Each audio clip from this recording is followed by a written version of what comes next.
शांति और विकास का राह अपनाई, इसलिए वो मोदी की कब्र खोदने पर सोच रहे हैं।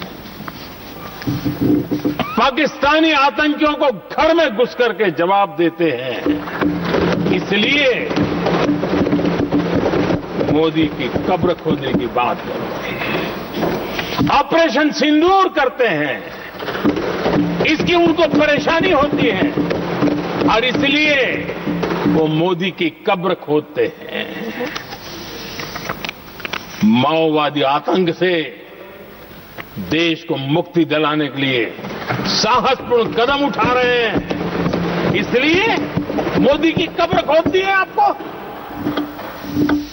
हमें नेहरू जी ने देश के साथ बहुत बड़ा अन्याय किया था, सिंधु जल समझौता करके।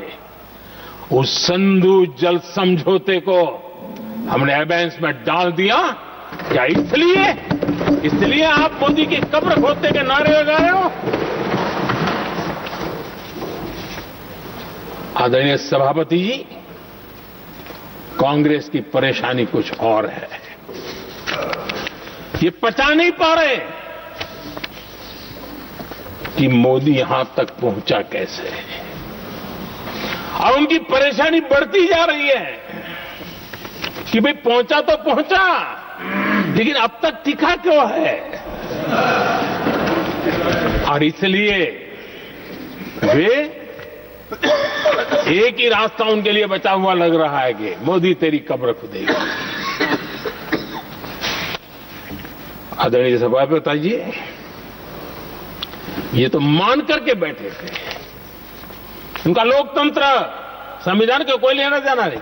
उनको तो लगता है कि प्रधानमंत्री पद उनके परिवार की जागीर है, उस पर कोई और बैठ नहीं सकता। ये जो उनके भीतर में नफरत पड़ी हुई है ना, मोहब्बत की दुकान में जो आग भरी पड़ी हुई है ना, उसका परिणाम है। और इसीलिए कोई क्यों बैठा, हमारा पैतृक अधिकार था, इसलिए मोदी की कब्र खोदने का नारा लेकर के वो चल रहे हैं। आदरणीय सभापति जी, कांग्रेस के शाही परिवार को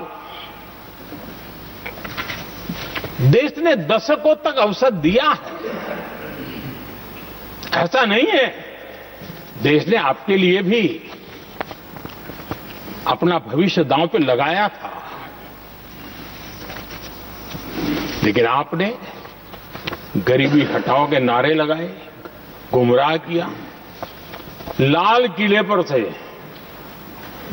कांग्रेस के एक भी प्रधानमंत्री के भाषण में गरीबी हटाने की बात ना आई हो, ऐसा नहीं हुआ है। लेकिन किसी भी प्रधानमंत्री ने गरीबी हटाने के लिए क्या किया, वो एक बार भी नहीं आया। वो नारे से अधिक कुछ नहीं था उनका। और मोदी ने रास्ता अपनाया गरीब को एम्पावर करने का, गरीब को सशक्त करने का। और मेरे देश के गरीबों को मैं सलाम करता हूं, उन्होंने देश की योजनाओं को समझा, स्वीकारा और अपने सामर्थ्य को बढ़ाने के लिए प्रयास किया।